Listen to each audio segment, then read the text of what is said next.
जय हिंद।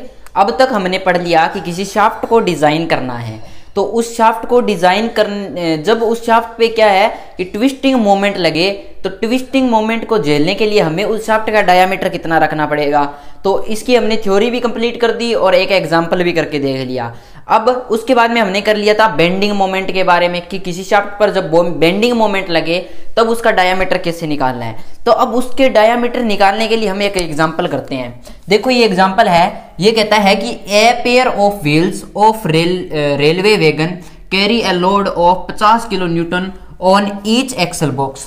कि रेलवे जो एक्सल है, रेल का जो एक्सल है वैगन, तो वो क्या करती है, व्हील्स ये दोनों हैं, ठीक है, देखना ये लिखा है पेयर ऑफ व्हील्स, यानी दो व्हील्स है, पेयर ऑफ व्हील्स, दो व्हील्स मैंने यहां बना लिए जो कि एक क्या है एक्सल से जुड़े हुए हैं।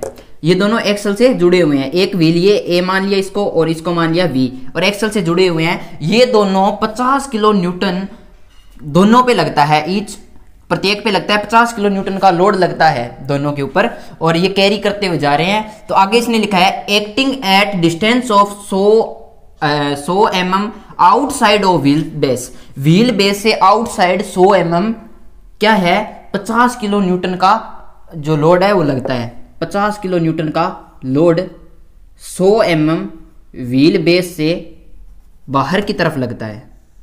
100 mm बाहर की तरफ, 100 mm बाहर की तरफ 50 किलो न्यूटन का लोड लगता है। 50 किलो न्यूटन और 50 किलो न्यूटन का लोड लगता है। ये कहना चाहता है ये लाइन, ये कहता है a pair of wheels of railway wagon carries a load of 50 kilo newton on each axle box acting at a distance of 100 mm outside of wheel base. Distance between both wheels is 1.4, और इन दोनों wheels के बीच की जो दूरी है वो 1.4 metre है।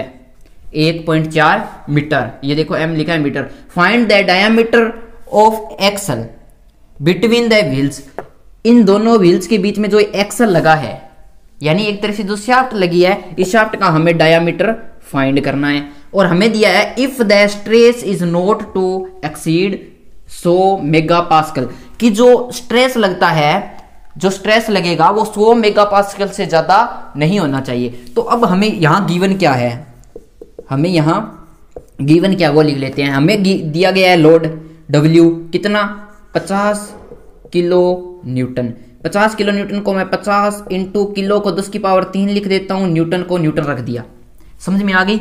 इसके बाद में हमें क्या दिया है, हमें दिया है ए और बी की डिस्टेंस, और इधर भी 100 mm इधर भी 100 mm। तो मैं इसे क्या करता हूं, साधारण तरीके से लिख लेता हूं। मैं इसे L मान लेता हूं, इतने को L। तो मैं कहता हूं कि L बराबर है हमारे पास 100 mm, और इसे मान लेता हूं मैं X, इसे मान लिया मैंने X।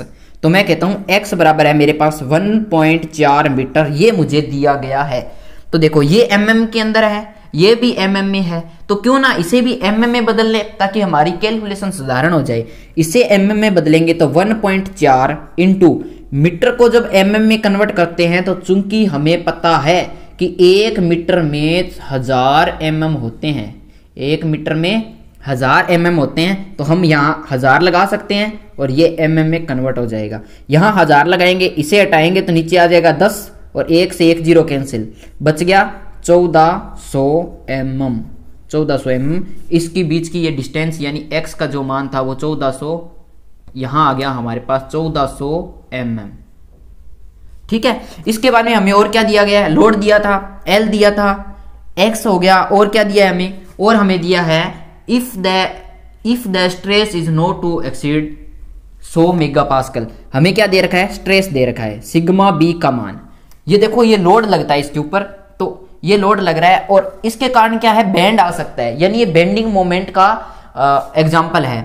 ट्विस्टिंग होता तो ट्विस्ट का कुछ दिया होता, यहां लोड लग रहा है तो ये किसका है, बेंडिंग मोमेंट का।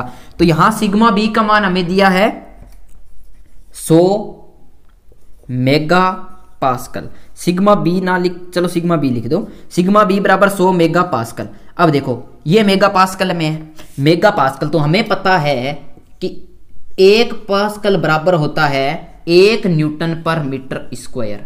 यानी मैं सीधा कर दो कि मेगा पास्कल सिर्फ जो पास्कल होता है, इस पास्कल को मैं न्यूटन पर मीटर स्क्वायर लिख सकता हूं, क्योंकि हम जानते हैं कि जो लोड होता है, जो स्ट्रेस है, जिसे मैं एफ से डिनोट कर रहा हूं स्ट्रेस को, या सिग्मा से डिनोट कर दो, सिग्मा बराबर क्या होता है, सिग्मा बराबर पी अपॉन में ए होता है। पी को लिखते हैं न्यूटन में, यानी ये लोड है, और ए एरिया यानी मीटर स्क्वायर, और इसे ही लिखते हैं हम पास्कल।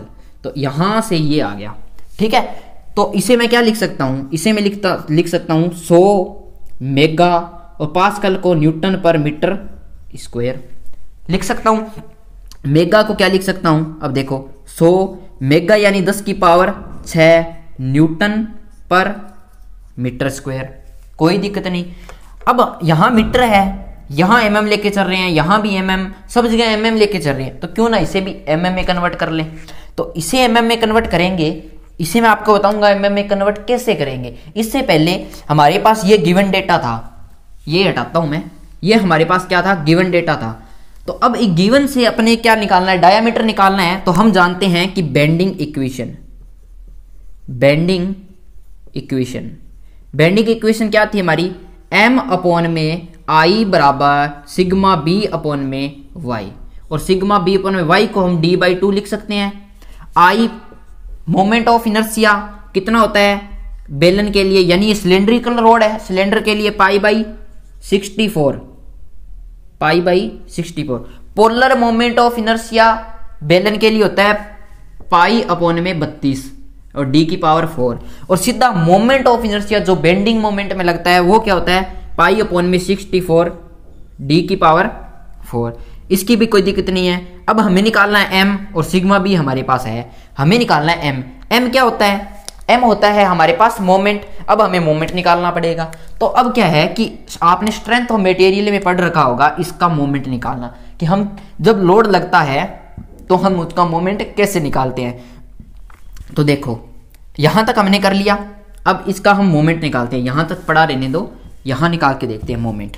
अब इसका मोमेंट निकालते हैं। तो आप एक चीज देखो, जो बल ऊपर की तरफ लगता है वो उतना का उतना नीचे की तरफ लगेगा। यानी कोई चीज है, ये 50 किलो न्यूटन और 50 किलो न्यूटन नीचे की ओर धकेलने का काम करते हैं, तो ये दोनों पहिए इसको ऊपर की तरफ धकेलने का काम करते हैं। यानी इसलिए तो बैलेंस है, ये बैलेंस है। तो मैं कह सकता हूं कि यहां पे जो रिवर्स में फोर्स लगता है, इसे हटा देता हूं पूरे, कोई एक्स और वाई को हटा दिया, ठीक है।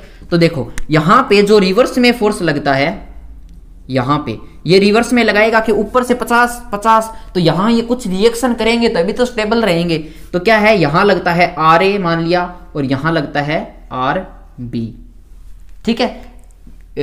मतलब इसके रिएक्शन में लगता है आर ए और आर बी। तो मैं कह सकता हूं कि नीचे की तरफ आर ए लग रहा है प्लस नीचे की तरफ आर बी लगता है। ये दोनों किसके बराबर होंगे, ऊपर वालों के, यानी 50 किलो न्यूटन के बराबर होगा और 50 किलो न्यूटन के बराबर होगा। दोनों का जोड़ कर दूं, ये मैं लिख सकता हूं। अब जब इसे मोमेंट द्वारा हल करेंगे तो क्या होगा, जैसे किसी पॉइंट पे मोमेंट हम 0 मान के आगे हल करेंगे तो आर ए का मान 50 किलो न्यूटन आ जाएगा। इसी प्रकार आर बी का मान भी कितना आ जाएगा, 50 किलो न्यूटन। ये आप स्ट्रेंथ ऑफ मटेरियल में पढ़ चुके होंगे और आपको हल करके देखना है इस प्रकार। तो हमें क्या है, हमें यहाँ मोमेंट चाहिए। इनर्शिया हमारे पास है y dy/2 रख लेंगे, सिग्मा बी का मान हमारे पास है, कोई दिक्कत नहीं है। हमें निकालना है m। तो m कैसे निकालेंगे, यहां जो बेंडिंग मोमेंट निकलेगा, एक जगह तो 0 आएगा, दूसरी जगह मैक्सिमम आएगा। तो जो जिस जगह बेंडिंग मोमेंट का मान मैक्सिमम आएगा वो मैक्सिमम का मान हमें यहाँ रखना है। तो हम डायरेक्ट निकालते हैं कि जो बेंडिंग मोमेंट का मैक्सिमम मान आएगा m मैक्सिमम।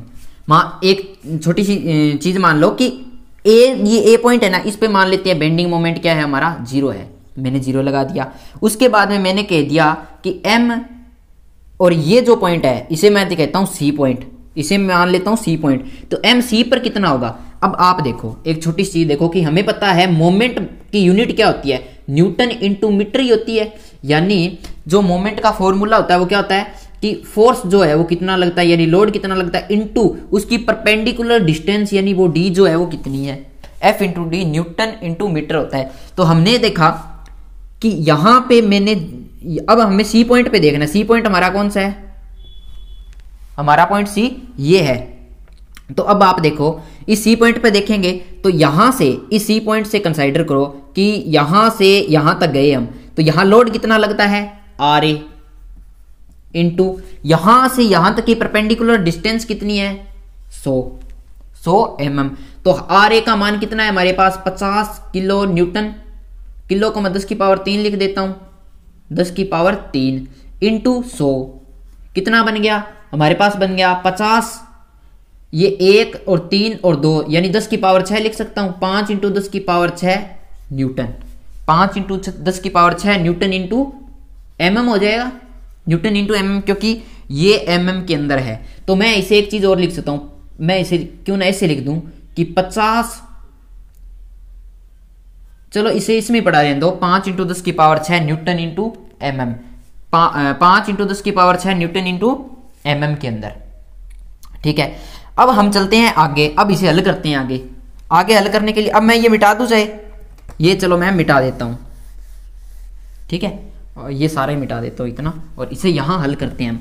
तो देखो m का मान हमारे पास कितना आ गया, m का मान हमारे पास आ गया 5 इंटू, मैं चलो इसको थोड़ा खोल के लिखता हूं, 5 यानी ये 50 हो गया हमारे पास, किलो का मैं लगाता हूं 10 की पावर 3, 10 की पावर 3, और इंटू में हमारा कितना सा ये 100, 50 10 की पावर 3 इंटू 100 इंटू 100 अपॉन में आई का मान कितना लिख सकते हैं हम, पाई अपॉन में 64 डी की पावर 4 बराबर, ये क्या है सिग्मा बी।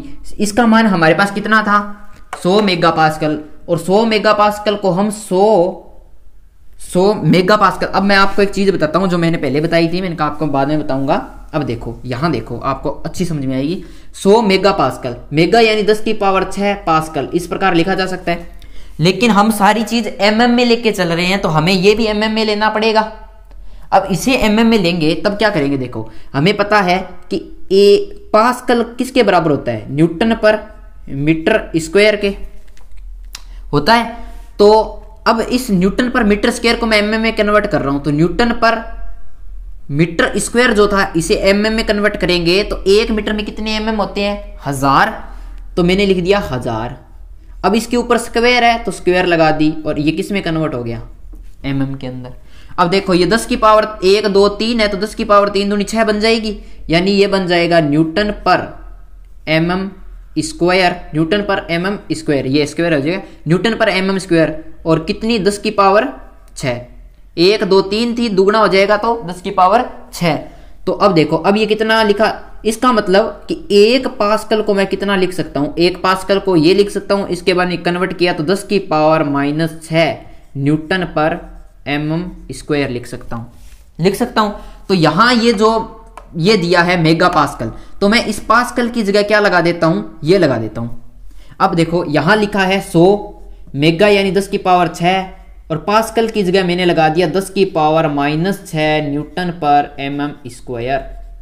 तो 10 की पावर 6 थी, ये -6 थी, कैंसिल हो जाएगी, यानी ये 10 की पावर 6 है, ये -6 है, इस -6 को नीचे लाएंगे तो ये 10 की पावर 6 बन जाएगी, और 6 से 10 की पावर 6 कैंसिल, तो कितना बच जाएगा हमारे पास 100 न्यूटन पर mm स्क्वायर।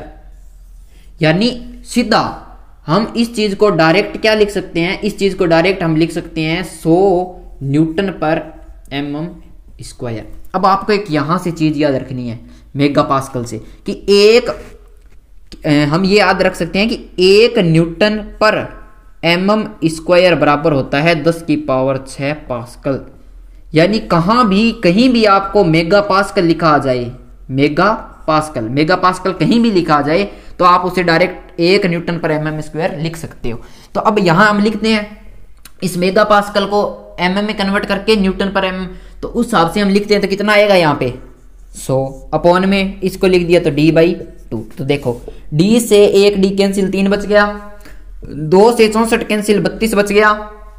अब देखो क्या आएगा, यहां आ जाएगा 50, इसे हम ऐसे करते हैं हम, हाँ चलो आराम से, फिर क्या है जल्दबाजी में दिक्कत होगी। 50 इंटू 10 की पावर 3 इंटू 100 लिख दिया, अपॉन में पाई इंटू डी की पावर 3, ये 32 इसके नीचे है तो ऊपर चला जाएगा यहां पे, ठीक है, बराबर में 100, ये तो कट ही गया तो बराबर में सिर्फ 100 बच गया। अब यहां से हम d का मान निकाल सकते हैं, तो d की क्यूब बराबर ये डी की क्यूब को मैं इधर लेके जाऊंगा, 100 को इसके नीचे लेके आऊंगा तो क्या बन जाएगा 50 इंटू 10 की पावर 3 इंटू 100 इंटू 32 अपॉन में पाई इंटू, और ये कितना हो जाएगा 100।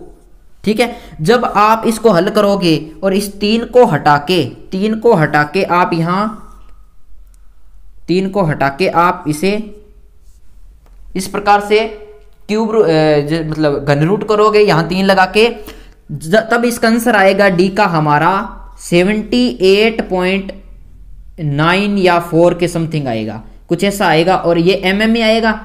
तो हमें पता है कि ऐसी कोई शाफ्ट नहीं होती जो 78 में इस प्रकार हो। वो कैसी हो सकती है, वो हो सकती है 15, 20, 25, 30 इस प्रकार चलती रहती है। तो इसको हम नियरली क्या लिख सकते हैं, नियरली हम इसको लिख सकते हैं 80 mm।